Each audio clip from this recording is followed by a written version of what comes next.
how's it going? It's going great. Thank you very much. Jeff Lynn, interim president, Central Alabama Community College, joins us here on The Voice. And, first of all, you got roots here in Central Alabama. Let's start there. Yeah, they actually kind of go back far, to my third grandfather. So wow, deep roots. Deep roots, yeah. Okay. So the Kimbrough side of the family, they actually, my third grandfather, I think, moved here in the 1800s and wow.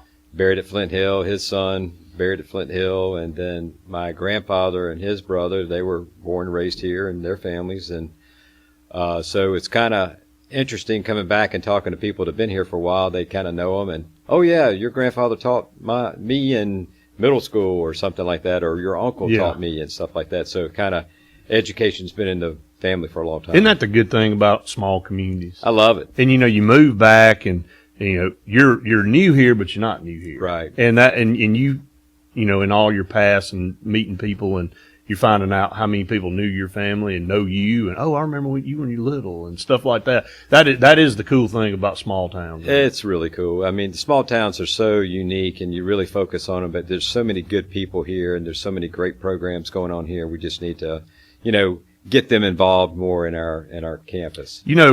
Central Alabama is, it's a wealth of, resources, small communities, got some large communities as well, if you want to consider Birmingham and then Montgomery, obviously, and, the Auburn and the Tuscaloosa area is kind of all in one big circle there. But, it's kind of the heart of Alabama. And, Central Alabama Community College, which we're going to talk a lot about today, is just smack dab in the middle of all this. And there is such a great opportunity for us at Central Alabama Community College, me being there almost 23 years and seeing what this college has done in the past and what it can do and where we're going with your leadership and the things that are on the table is exciting. I want to go back first. You have an extensive background in workforce development. What has been the I guess the most surprising thing about the landscape in workforce in the last 25 years here in the state to you? Because I know you've been all over the place,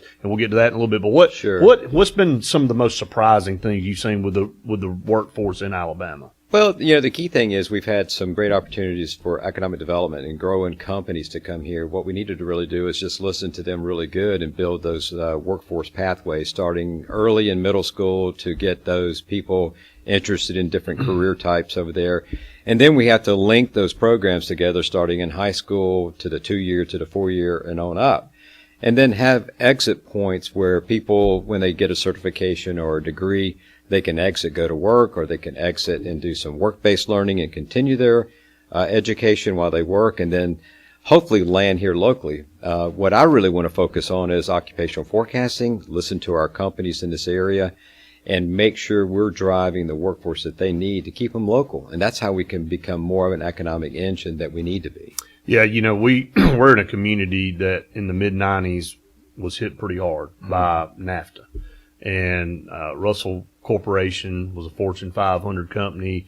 It was all this community knew for 100+ years. And all of a sudden, with the snap of the fingers, it was a slower removal, but it came in chunks, and ultimately you knew it was phasing out.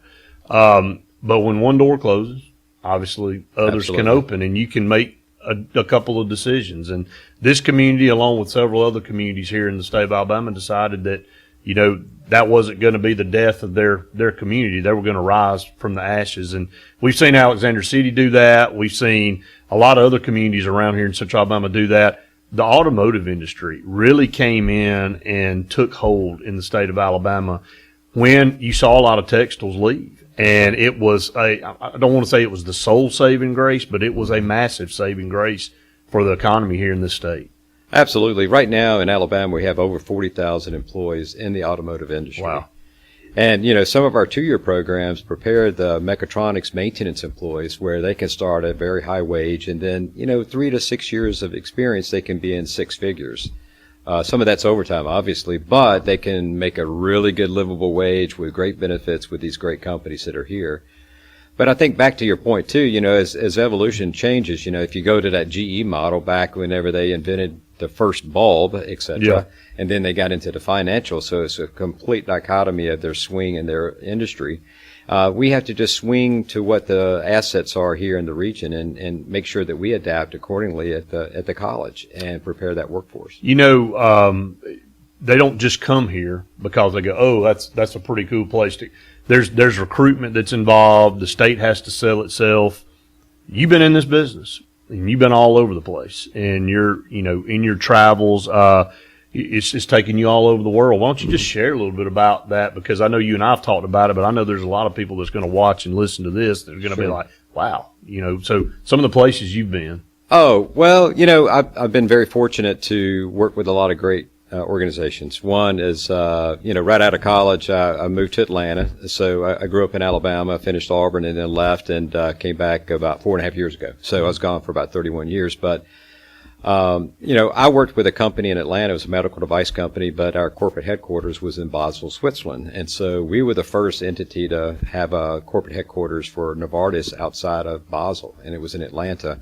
Then I moved to the state of Georgia and worked in recruitment and economic development. So I was put together workforce programs for companies, and I had the fortunate privilege to work with hundreds of companies to recruit them and then design their training program and help them be successful. So you actually designed the programs for those companies? Absolutely, from recruitment to training to, that's pretty in-depth, isn't it? It is, but it's exciting. It's fun because every project's different.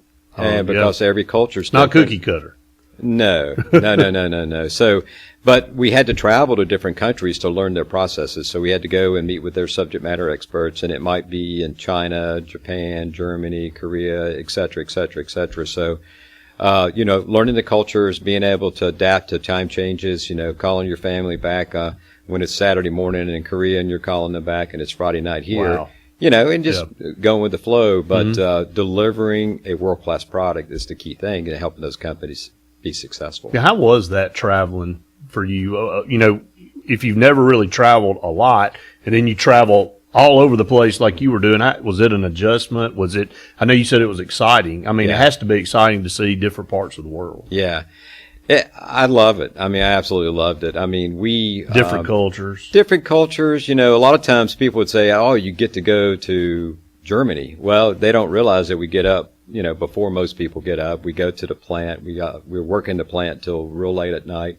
We come back. We eat at the hotel. We process. You weren't touring the country. No, we were not. We were actually going over there, and then we would, leave and fly back. But I think you just adjust. You stay focused on your mission. Your mission is to help that company be successful, and that's what our mission is at CACC for our students and our companies. It's really focus on their needs, make sure that either if they're going to go to work after they leave us or if they're going to go on to a four-year college, prepare them the best way we can. Yeah, preparation is key, obviously. So now you're back in Alabama. You just said you were gone for about 31 years. You didn't stay in Georgia the whole time. You skipped over Alabama, went to another state, you went to Louisiana, and you hung out there for a while. Some pretty cool stuff that you did there as well. And you worked pretty closely with Governor Jindal down there. That's right. Just more workforce development opportunities in Louisiana. Yeah, I think, Governor Jindal was elected. They were looking for a workforce program. They benchmarked our program in Georgia. And then they recruited me to come down and start it. They didn't, so it was starting something from scratch. So it was kind of a no-brainer to do it. I mean, it was a lot of difficult work, change in the culture, recruiting the people that we needed to make sure we could do it. But we really focused on what companies needed, and we were able to really hire people that had the business acumen that can come in and deliver what we needed to do. It was very, very exciting. We did some very innovative things there. All said and done, after 8 years, we recruited about $100 billion of investment. Is that all? And it was, now, not all of it came, but that's those some of the numbers. Yep. So that's huge. But oil and gas, and we had to change the image of the workforce there. That was a critical thing because a lot of times the site selectors and companies would come to Georgia, Alabama, Mississippi, and skip over and go straight to Texas, not even look at Louisiana because of the mindset of the people is, well, we're just going to skip over. Talk about how important that is for communities, because people don't understand that there are a lot of things that go into recruitment of a big industry or a company or even a smaller business that they send people ahead to kind of infiltrate the community, to talk to people And if there's a negative vibe in the community, they're going to take that back and say, man, the people there just, they don't really have a positive feel. So everybody's a recruiter, and you've got to put forth a good, I guess, positive vibe out of the gate to even have a chance to have some of these businesses come. It's really unique. I mean, most of the time you're eliminated when you don't even know about it, right? And a lot of times they look at websites and they read news articles and they look at crime rates. They look at a lot of different things. But the cool thing is they'll look at great things that are going on in K through 12, 2-year, and 4-year as well. But when they're boots on the ground, they're not going to identify who they are, but they're going to be, if you go and check into a hotel and they ask you, why are you doing here? Because there's nothing to do here, et cetera, then they're going to take that as a negative. So it's really important that we shine the great community that we have here in Alex City, in Tallapoosa County. And I was talking to someone about that earlier today. It's just so important that we always talk about positive things. Absolutely. And we've got some really amazing things here that people can do and live to do for. That's the motto of the Central Alabama Voice. When we started this, we said, look, the world's full of negative stuff.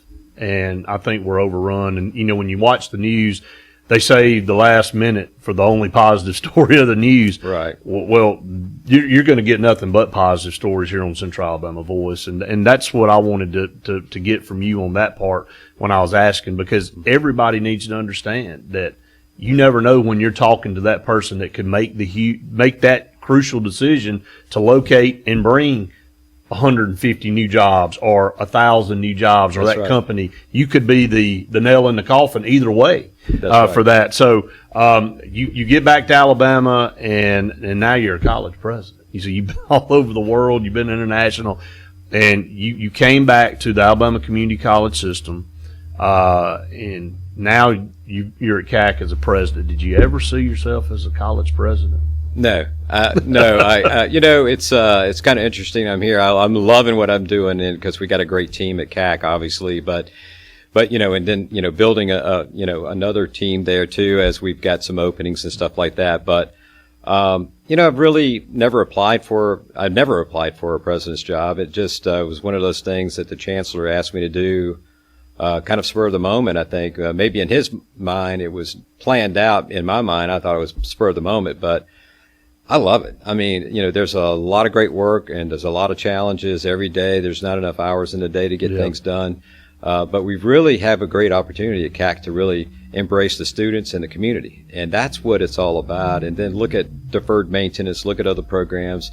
Recruitment is so critical for us, and we've got to get the students back on the campus, which we're hoping that we'll have all our students back in January. But it's exciting to be in that role. Yeah, and the system is a big system. Yes. 23 colleges.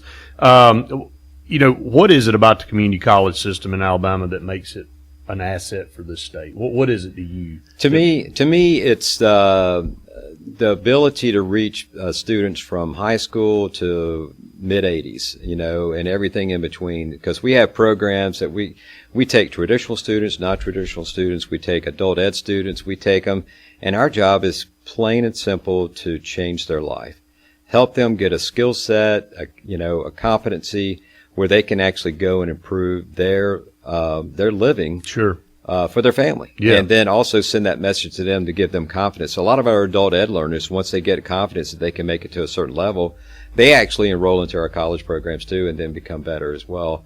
But I think it's the ability to reach all of the populations that we reach. And quite frankly, I think that the community college system, and the chancellor said this before too, we have the best ability to make a more positive change in the state of Alabama for workforce than anybody. It's almost a natural built-in arm. It is. To train, and again, these companies need workers. They need employees, and they need to be trained correctly. That's a big role, obviously. And college is extremely important. Our society has shown that for decades. But 4-year college prices are astronomical right now. The 2-year college system, I think, showed a commitment to people. Absolutely. That, hey, look, we're about you, what you just said, right. Improving your life. We're going to give you an opportunity at a fair price to do that if you want to take advantage of it. The cost has gone up some for community college, but nowhere near what it's done at four-year colleges. And to me, community college, and I say this all the time, obviously, in my role as a salesperson for the school, but I say it really, if I weren't in that role, it should be a no-brainer for people.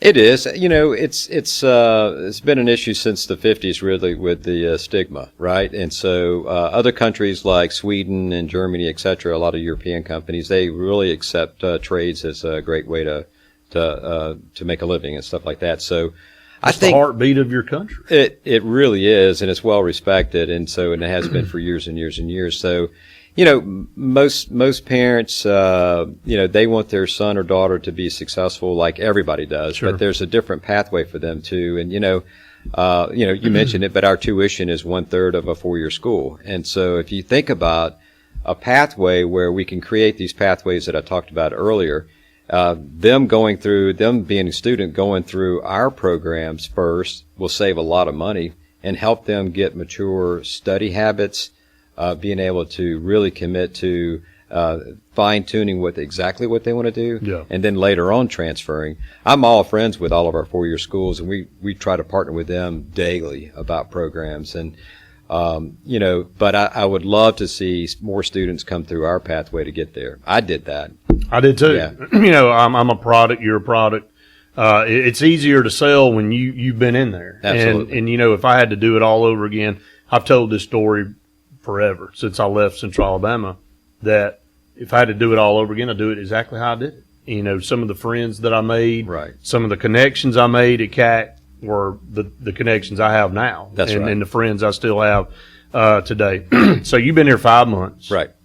I know you talked with Ed at the chamber, and he said, it's kind of attributed to drinking out of a fire hose because maybe 4 of them. Maybe 4. Oh, okay. Yeah. So, but you took over in the middle of a pandemic too. So not only are you taking over a college and you're trying to do some things that we want to steer in the right direction and get some new programs going. We'll talk about that in a little bit, but you had the pandemic in there. I mean, do you feel like your head's spinning sometimes? I do. I mean, for one, I've never been a college president. Number two is if you're a college president, you don't see your faculty, you don't see your students. And so, and I like to connect with people and find out what's going on and what we can improve upon on a continuous basis and a daily basis. And so without that, it's kind of difficult. So you're reaching out, we all become Zoom experts and stuff like that, but that's as good as that is, right? So, having face-to-face meetings with the faculty and the staff, I think it's really critical to find out what's going on. And the pandemic is it creates all kind of challenges that we have to manage on a daily basis, right? Quarantine and et cetera, and concerns, and making sure that we're all safe at the colleges and stuff like that. But it's a challenge, and bring it on. Let's get through it, and then hopefully get the vaccine going, and we'll move on to the next step. I'm thinking when we get through all of this, we're going to go, man, life was pretty easy before. When we don't have this to deal with anymore. It feels like things are smoother than they've ever been. What cool, awesome things are going on at CACC right now? Again, new programs. We've talked about some of those, and we've pushed it out there. But even in the middle of a pandemic, you don't stop the train from moving down the tracks. You got to keep moving because you're going to come out on the other end of this thing eventually, whenever that might be, and you got to be prepared. We're preparing at Central Alabama to be on the other side of this thing with some cool new programs. Absolutely. Well, I think to get those programs done properly too, we have to first get the gaps, gap analysis. So we're looking at different programs that we can improve upon, reaching out to business industry, all the different industry clusters that surround us and make our economy so vibrant, listening to them and really focusing on what we need to do and what we need to improve upon, what we need to add that we don't currently have. And that also need to focus on other things and with our partners, trying to reach out to all the principals, superintendents, the companies, the elected officials, and really focus on those things. And so some of the things that have popped up are the new marine tech program. And so if you look around here, that's kind of a no-brainer. And I think that a lot of those companies have been trying to get that program going, and we're getting that program going now. And so in the process of renovating a building on the backside of our campus to house that program. So that's one very good program that we can, as I talked about earlier, we can train those people, start them in high school in that training. They finish at CACC, and then they go straight only one to in work. the state. Yeah, it'll be the first one in the state. So it's exciting. Now, I think there's going to be needs across the state, you know, especially down in the Gulf Coast and area and stuff like that. Maybe it's different equipment and stuff like that. But that's one thing. You know, we're doing a lot of Google IT. You know, Google IT is really focused on preparing those students to go to work in the IT world. Absolutely. You know, there's jobs in the future we don't even know about yet that I think that would be applicable to for those people to be a way to get into. Who would have ever thought companies would have hired social media managers? Absolutely. I mean, we didn't even know what social media was 15 years ago, and now you got people that's all they do every day is manage a company or a colleges or a small business's social media. It's amazing. It's a big. So you're right. We don't know what jobs are going to be available in 5. That's right. Even 10 years down the road. Yeah. Some other things that are cool that are going on. Talk about the Aspire 2030. I've had people walk up to me and go, "Man, what is this Aspire 2030?" Yeah. That we see some signs and different things. I'll let you talk about that. It's pretty cool too. I love Aspire 2030. So it's a program that's brought to us by our chancellor and our board of trustees. And so what they're doing is they're challenging all of our colleges across the state to really do a departmental kind of review. You know, what are we doing right? What are we doing wrong? Let's put a program there to fix it. And that's from community engagement to leadership ability to other programs that are related to teaching and learning, technology in the classroom, all of those great things, and economic development, workforce development, and so on. So at the end of the day, what we'll be doing at every college is to be really in competition for some bond money. And we need it. We need it terribly. And so the best package is put together to explain how you've involved your community. And our committees are made up of about 72% community people versus employees. You know, we have to have the employees to get the notes and to get the focus and stay busy with the project plans and the milestones and action items, etc. But we need that engagement from the community. And so almost 3/4. About 3/4 of the people on the committees are from the local community, from business and industry. Yeah. And that's so critical. I mean, huge. They drive. It's kind of like, you know, it's you look at the end results and then you work backwards and you look at what type of competency, skills, and technical abilities those people need, along with the behaviors of those employees, and we need to prepare those through our pipeline. No doubt. That's exciting. It is. So timeline on this for everybody? So it's rapidly coming. We submit our final report next month, December the 11th, and we're working on that. I was working on it before I came here. I'll be working on it when I get back. It's really critical, but oh yeah, it's great. And it's going to help us out with some bond money for some of the facilities as well, because we need to do that. You know, talking about kids coming to a 2-year program. Well, we got to make it fun for them to be on our campus and stay there. So, and hopefully study there a lot too. But we got to make student activities as a real critical piece of it. You're only as good as what you offer. And Absolutely. what people want, it's no different than going to a store and looking on the shelf. Does that store have what you want, or does it not have what you want? That's right. We're in that business for sure.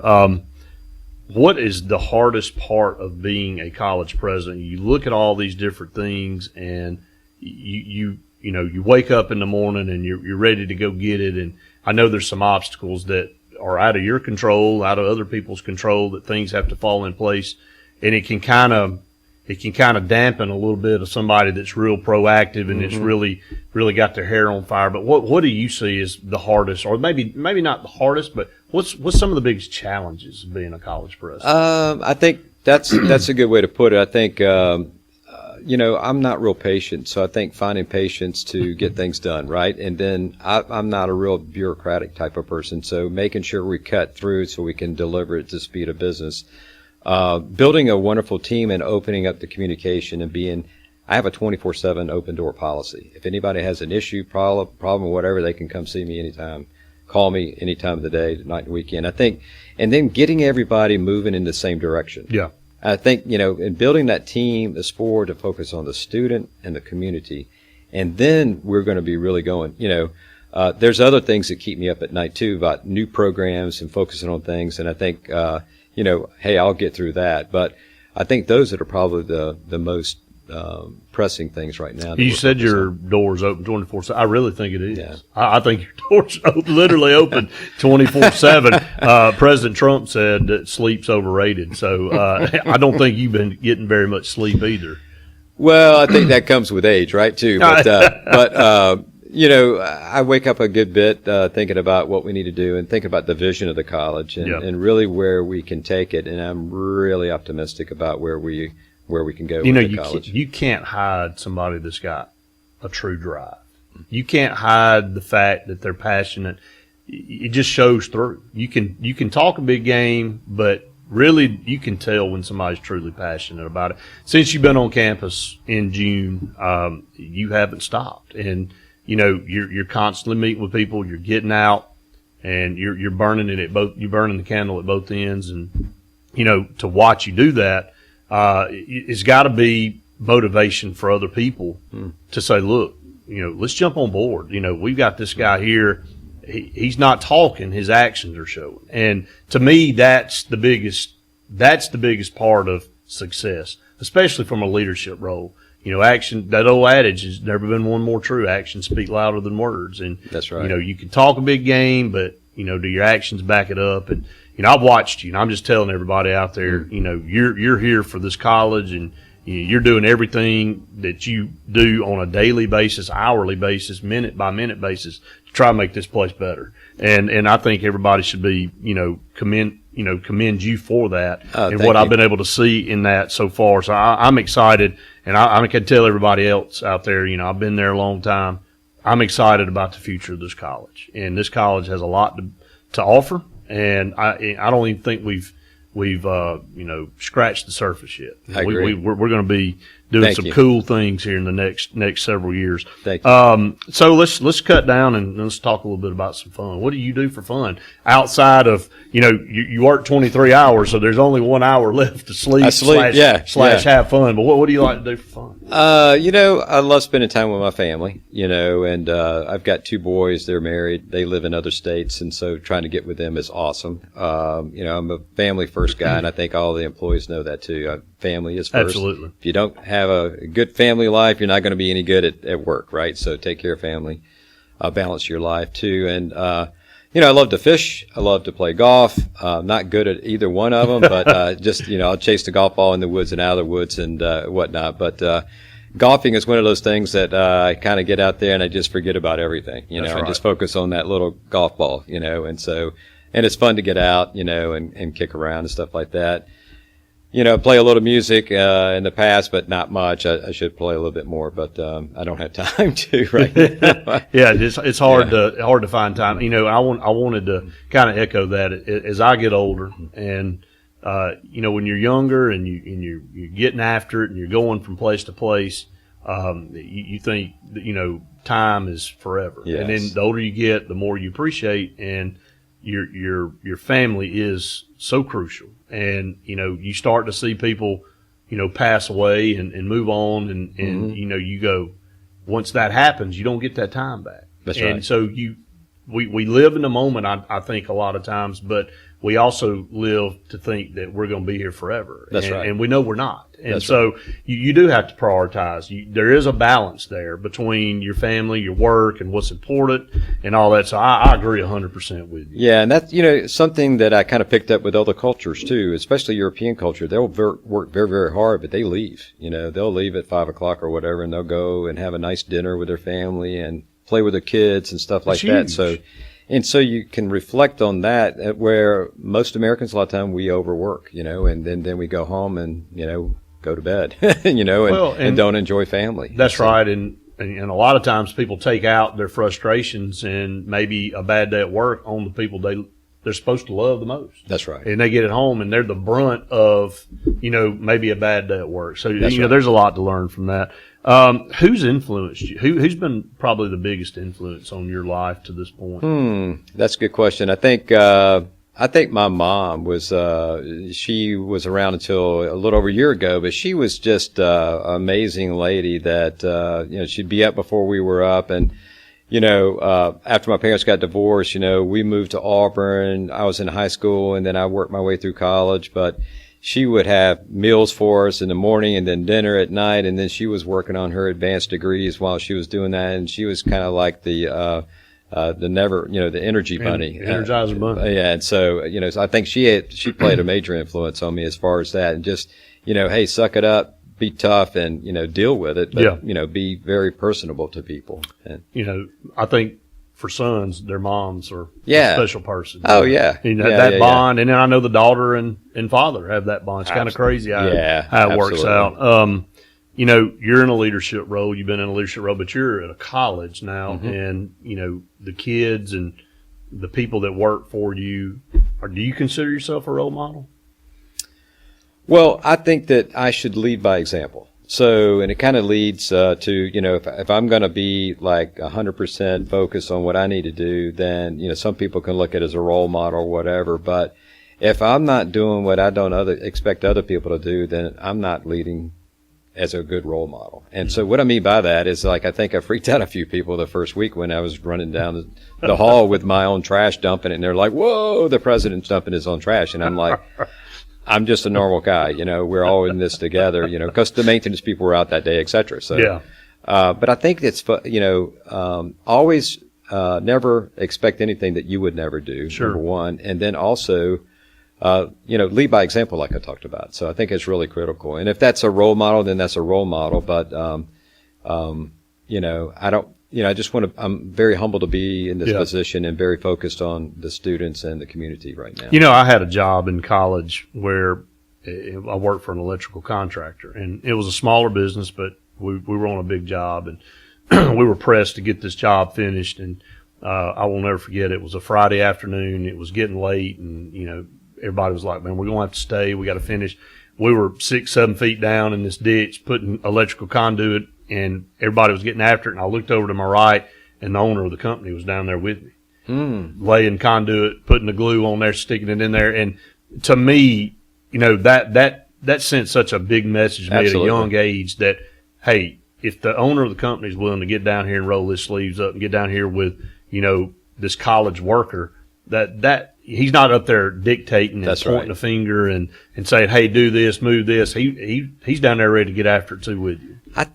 That sends a message that's near and dear to me too. Everybody's important at the college. I don't care what their position Everybody's is. Got a role. Yeah. And it's easy. It's great for me to go and talk to those people and find out what's going on, what's working, what's not working, and what can I help influence the change. Hard to be effective when you're not engaged. That's right. Because absolutely, you cannot be effective. You got to know what's going on. Absolutely. All right, a couple things. Where would you like to travel that you haven't been before? Now, you've been a lot of places. Where out there would you like to travel?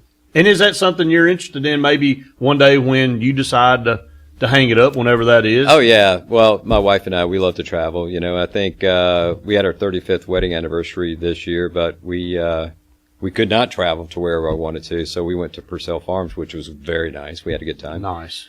So I think Portugal, maybe Macedonia, the Greek islands and stuff like that.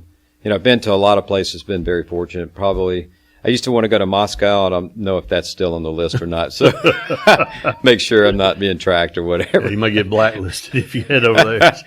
But there's a lot of places in the U.S. that are just awesome to get out and go. And now that my kids are married and I've got my first grandchild on the way, then I'll probably be going to Disney World. Yeah, right? You go. Hey, that's a good place to be. And that tells you that as things progress in your life, your priorities change. Your interest in where you want to go changes because that grandchild's going to dictate a lot. It influences you. It does. Well, I know you're a busy man. I appreciate you taking some time out to come on the Voice and talk about this and kind of let people know who you are, kind of what you do and your vision. And you're driven. And in 6 or 7 months already, we've seen such a phenomenal improvement. We got to go faster. And hey, we got the hamsters on the wheel. That's right. That's right. But we don't want to spin in the same place. That's right. We want to move forward. So yes, sir. But Jeff, thank you so much. Thank you, Brett. It's been fun being here. Appreciate you having me on the show. Absolutely. Thank you so much. Thank you, man.